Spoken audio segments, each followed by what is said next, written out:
Welcome back. The House Oversight and Judiciary Committee is voting to advance a resolution which holds Hunter Biden in contempt of Congress, setting up a full House vote on the matter. However, all the talk is about Hunter Biden's unexpected Capitol Hill trip, as he made a surprise appearance yesterday during the contempt hearing.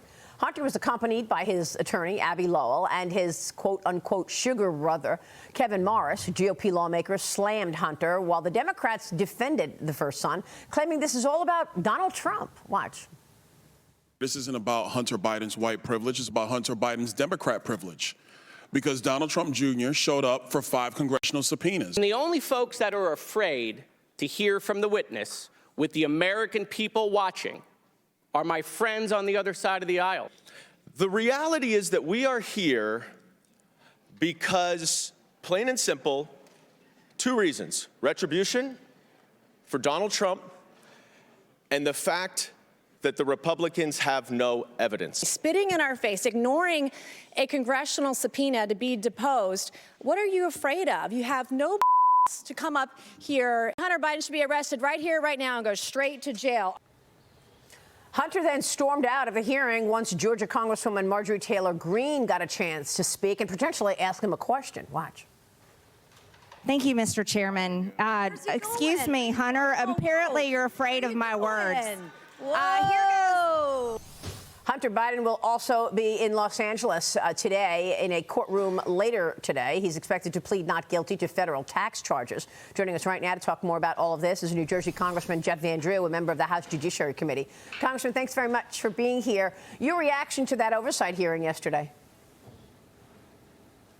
Well, look, my reaction is this. I would have loved to see him drop by the Judiciary Committee hearing as well, but I guess he just didn't have the time to do that. He is laughing in the face of every single tax-paying, hard-working American who plays by the rules and pays their taxes and does what they're supposed to. And you know why? Because he's been a man of privilege. Because he illegally purchased a gun when he was drunk, when he was high, and filled out a form, lied knowingly, and then disposed of the gun illegally in a trash disposal. Do you know what would happen to you or me, Marie, if we did something like that? Then he didn't pay his taxes. Yeah. Instead of paying millions of dollars worth of taxes, he used the money to buy escort services, luxury hotel rooms, pornography, just you name it, he did it. But yeah. I'm going to say this. This isn't about Hunter Biden's misdeeds alone. That's not the deal, because every father can't be responsible for the sins of their son. What this is about is that Joe Biden, as a vice president and as a president, was part of it. What this is about, how he helped his son, the shell corporations, how he's helped his son by being on the Burisma, this corrupt company in Ukraine, an energy company. He was on those phone calls with them. It's about Joe Biden firing the prosecutor in Ukraine because he was looking into this corrupt company that Hunter Biden was getting millions of dollars from. It's about selling the presidency, selling the vice presidency. It is about all those things that disgust Americans. And you know what Americans know? That he doesn't think, the whole Biden family doesn't think the rules apply to them, only to the peons who are working every day. Right. And I'm tired of it. I'm sick of it. That's right. And the charges that you just mentioned, that of influence peddling, potential bribery, money laundering, this is really the bigger part of the story and the bigger charge versus the gun and the tax charges that you referred to earlier. But you made the point that, look, it's a smack in the face to Congress. And that's exactly what's going on. He is blowing off their congressional subpoena and then going and sticking it in their face by being in their face, but not speaking to them behind closed doors. It's not just Hunter Biden, it's also the White House in general. A new study finds that White House Press Secretary Karine Jean-Pierre has not answered 98% of Biden's scandal-related questions. Just won't answer it. Now the White House is refusing to say whether Hunter gave them any notice about his plans to crash the contempt hearing. Fox's Peter Doocy questioned the White House about it. Take a listen. And what I'm saying today, that President Biden does not help him with his business deals, but he does help him skirt congressional subpoenas. That is not even true. That is a jump that is incredibly disingenuous in that question. What I will say to you, I am helping you out. I'm helping you out. I don't have anything else to share. Congressman, your thoughts?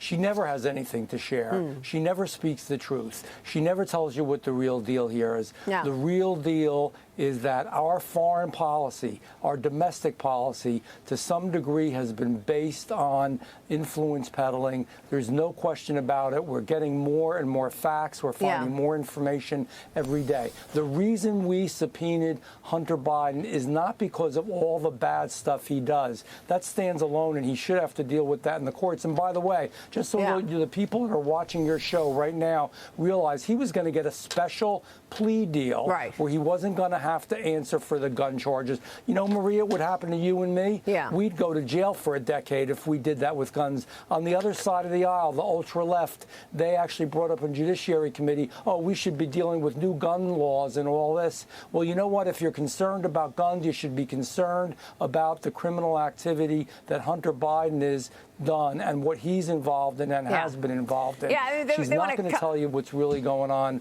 They want to come up with new gun laws. How about following the laws in place? How about following the laws in place? That's the big issue here. Not coming up with new laws. Fox Business's Hillary Vaughn also got a chance to question Hunter Biden on why Joe Biden would call into his business meetings. Watch this. Mr. Biden, why did you put your dad on speakerphone with your business partners if he had no involvement in your business? Do you have a dad? Did he call you? Yes. Did he answer the phone? Yes. Okay. But why did you need to talk to him during business meetings if he had nothing to do with your business? There you go. No answer. Hunter actually admitted that Joe Biden would call him during these meetings. Devin Archer testified that Hunter would call his father during the meetings, Congressman. And all the while, there's Joe Biden saying, I have nothing to do with my son's business. And meanwhile, he's calling into business meetings on speakerphone. Jump in here, Kaylee. Yeah, Congressman, it seems that Hunter's recent brazenness is also his attempt to call the Justice Department's bluff. It seems as if he is really depending on Biden's Justice Department not prosecuting him, even if lawmakers do vote to hold him in contempt. So what do you think that the response from your colleagues should be? Should there be a contempt vote to hold him accountable for this? Oh, absolutely. We've done it in judiciary. We have done it in oversight. I really am hopeful that it'll be on the floor. Okay. I'm hopeful everybody will have the courage to vote for it. What has happened here is wrong. Every American knows it. It's not what we should be doing. He should be held in contempt. I guess, again, because we want to ask the questions. If he hasn't done anything wrong, he should be willing to go into depositions, and then after the depositions, willing to be speaking at an open public meeting. That's the bottom line. He has done things that are wrong. It's affected our foreign policy. It's affected the way we deal with so many issues in the United States of America. This is corruption on its face. Yeah, okay. We will leave it there, sir. Thanks very much, Congressman. Good to see you. Congressman Jeff Van Drew this morning. We'll be right back.